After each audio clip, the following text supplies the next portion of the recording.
La lecture et moi. C'était une histoire qui a commencé tôt. Je crois que quand j'avais genre 7-8 ans, euh, j'ai commencé les Harry Potter, tu vois. Je suis même pas sûr d'avoir commencé avec le premier, peut-être le deuxième. Enfin, je sais plus. Et quoi qu'il en soit, j'ai ensuite enchaîné tous les Harry Potter jusqu'à la fin. Je me souviens notamment de la scène du cimetière dans le 4, la coupe de feu, là, où il y a la résurrection de Voldemort. On est dans le thème avec Hogwarts Legacy cette semaine. Et je me souviens, c'était une nuit d'été que je lisais ça, il faisait chaud et tout. Et genre, ça m'avait traumatisé, j'étais en mode, faut que j'arrête et tout.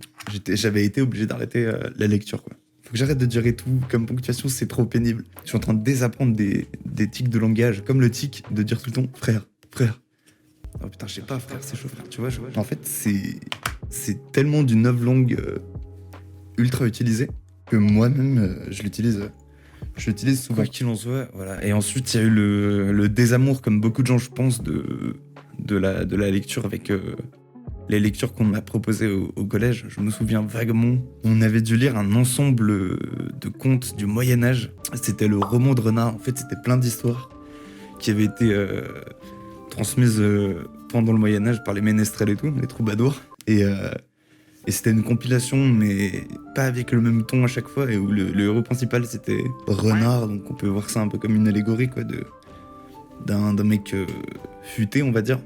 Et genre, il y avait des péripéties, il y avait toujours un combat avec le loup, enfin un truc très cartoonesque, les ennemis récurrents et tout.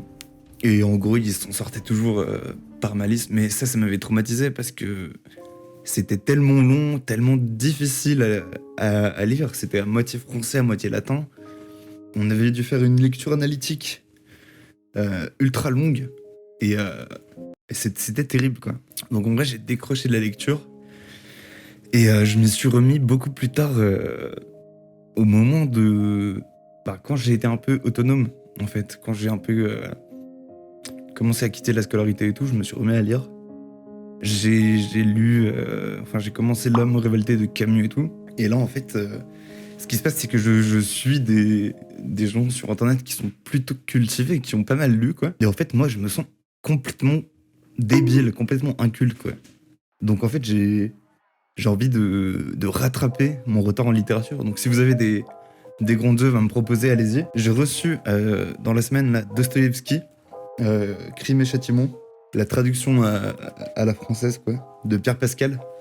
Parce qu'apparemment, il y a plusieurs traductions. Et celle-là, elle est plus dans le sens d'une langue parlée qui coule, quoi, qui se déroule et tout. Parce qu'il y a une traduction russe, il me semble, ou par un russe qui est un peu plus sévère. Mais je sais pas ce que je raconte. C'est l'auteur qui est russe, c'est Dostoïevski qui est russe. Et il y a eu une traduction plus segmentée, on va dire, avec plus de rigueur. Donc c'est plus une traduction. Il y a une traduction un peu plus dure, donc un peu moins fluente, un peu moins au gré de, je sais pas comment dire, en fait, qui retranscrit peut-être plus les propos exacts de l'auteur, mais du coup ça brise un peu la fluidité de la lecture, et donc j'ai pris cette traduction, voilà. On verra ce que ça donne. Et sinon, en fait, je lis beaucoup de livres de marketing en ce moment. Donc ça, c'est très intéressant au niveau perspective, au niveau éducation financière, au niveau point de vue, un espèce de recul sur le processus un peu d'un business et tout. Il y a notamment la trilogie des Secrets de Russell Brunson, Dotcom Secret, Expert Secret et Traffic Secret. Donc en fait, il apprend à pas vraiment créer son produit, mais à toucher son cœur de cible. Là, je suis dans Dotcom Secret, c'est comment vendre sur Internet. Là, je lis Expert Secret, donc c'est comment devenir un expert d'un domaine et ensuite vendre son expertise, en gros, dans ce domaine. Et le troisième, c'est que je n'avais pas encore commencé, c'est Traffic Secret, donc c'est comment générer du trafic sur Internet pour, dans l'enchaînement logique, quoi, savoir vendre, devenir un expert et savoir quoi vendre et comment le vendre, et ensuite comment générer tout le trafic dont on aura besoin pour réaliser ces ventes, quoi. Sachant que j'ai entendu un adage, je sais pas si c'est vrai, enfin, j'ai entendu quelque chose qui dit que le 10 000 euros, c'est le salaire minimum d'un entrepreneur. Donc c'est intéressant.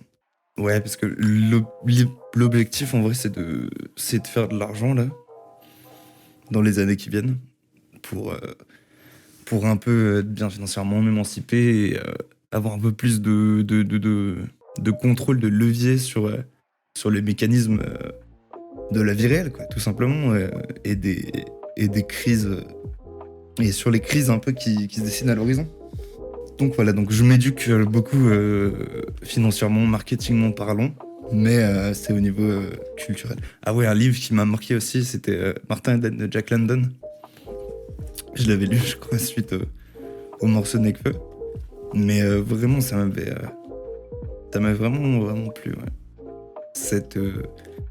Cette désillusion qu'il a en traversant les couches sociales, en montant et en se rendant compte que ce après quoi il court, en fait, c'est presque dénué de sens au final, et ça l'emmène vers une solitude parce qu'il perd ses attaches dans les classes sociales basses, ceux avec qui il a grandi, et en fait il espérait devenir comme la bourgeoisie, en fait, ou la famille de la bourgeoise qui convoite.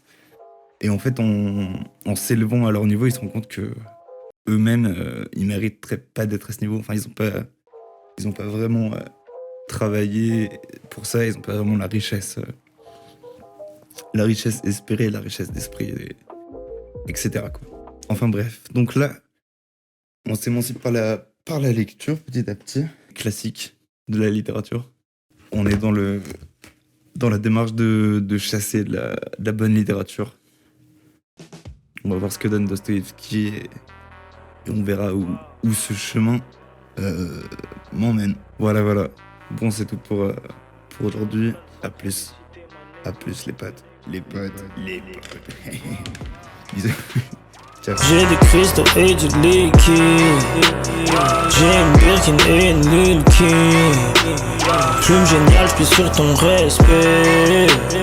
J'ai un buvard de LSD.